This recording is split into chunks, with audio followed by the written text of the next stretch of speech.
I was recently asked about these beauties here hanging on the wall, so I'm going to cover that today. I'm going to describe why I like them, why you may want to have them, and some of the other guns in my arsenal. My name is Jason Hanson. I'm a former CIA officer, and I love guns and knives, as you can see right here. So let's just make it easy and start with this bad boy at the top.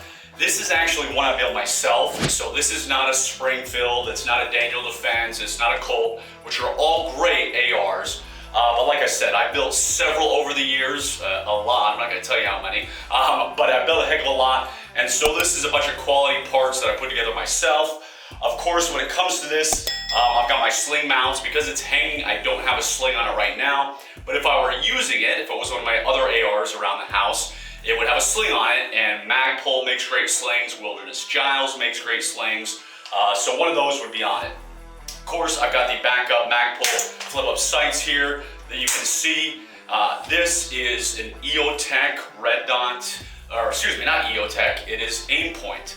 EOTech, Aimpoint, and Trijicon all make solid red dots. If you're going to use this for home defense, certainly not a bad idea, or just use this in general. So again, Aimpoint red dot. Of course, very, very important here is the flashlight mount. So going back to home defense, you got to be able to see in the dark, you got to be able to see where you're going, and a lot of people are adding the switches and the fancy, all kinds of junk running down it. This is just a regular flashlight. So this is a standard flashlight, and I bought a flashlight mount, and so it mounts on there. That way, if I'm using it, I can just push it with my thumb, very easy to turn on and off. And of course, if I want to take it off, I can just remove it. So I don't believe in, again, putting a bunch of bells and whistles and making it confusing. I just want a simple flashlight so I can see in the dark. I want a red dot and a sling if I'm going out and about. Don't necessarily obviously need a sling. If you're in the house, you're just going to grab it off the wall and take care of business. Nothing too fancy. As far as magazines, this is just a Magpul magazine. Obviously, Magpul makes great magazines. Buy quality, do not buy cheap AR magazines because you get what you pay for in life. And I think that pretty much covers the AR here, so you can see what I use and kind of the accessories I throw on mine. Let's go down here. Of course, you recognize this, one of the greatest guns ever made. This is a 1911. This specific one is a Springfield 1911. I'm a huge 1911 fan. I own a lot of them, and I mean, what can you say? They're great guns, they work.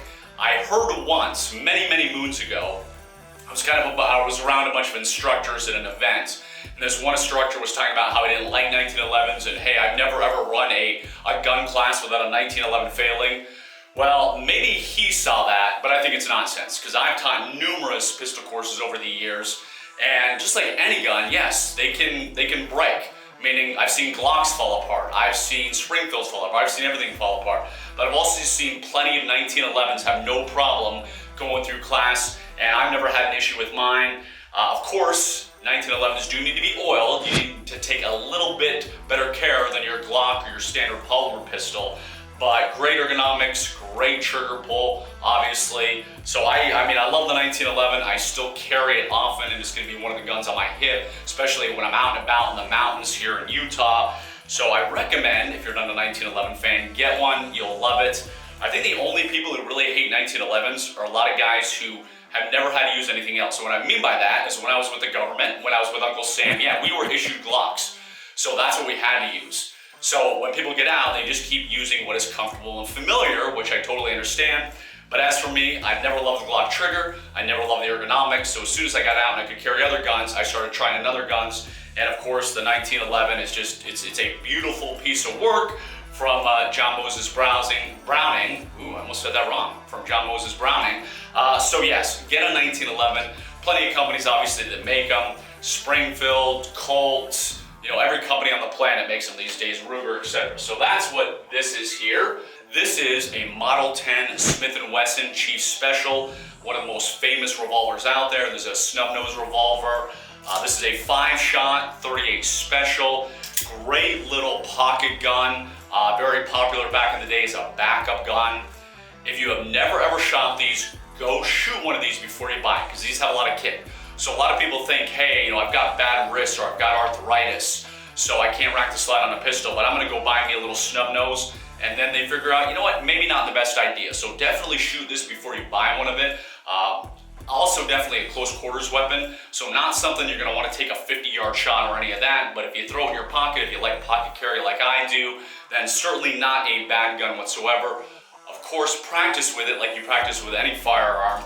So yeah, this is one of the guns, and I own, again, pretty much all of these. I own multiple versions of them that I have stashed around my house in rapid access safes for safety purposes. So yeah, so I recommend this, the Chief Special.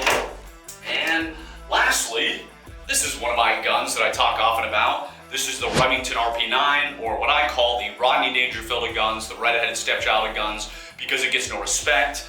I believe it's 15+1 in the chamber. Traditional polymer gun, as I say, a better version of the Glock, good ergonomics, very nice trigger.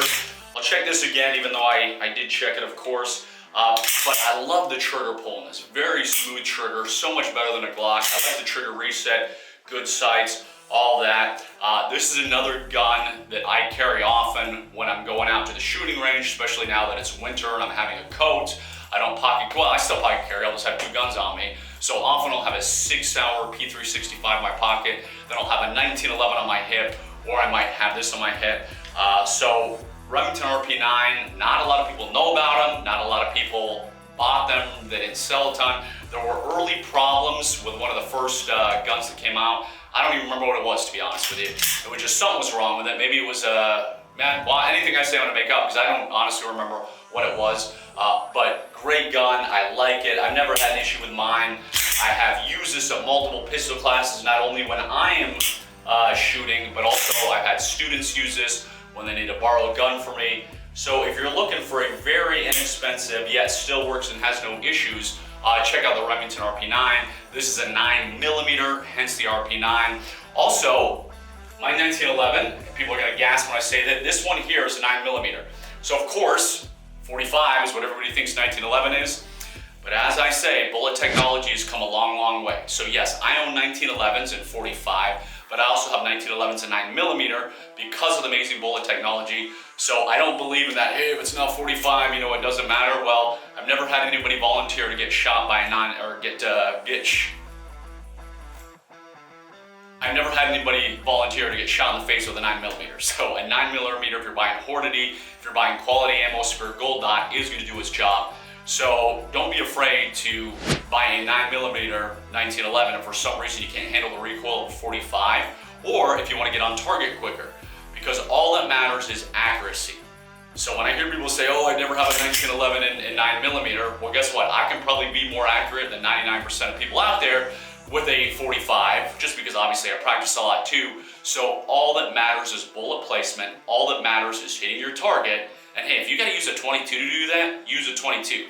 Personally, I like to carry a 9mm. That's what I'm carrying 99% of the time.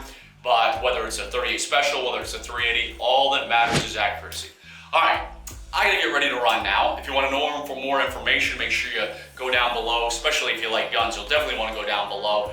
Just summarize, this is kind of my Frankenstein gun of all types of things that I built. My Frankenstein AR, this is a Springfield 1911. This is my Smith & Wesson Chief Special. This is my Remington RP9. And next time I'll go over a whole bunch of other guns because I own a lot. I am former CIA officer Jason Hanson. Have a wonderful rest of your day.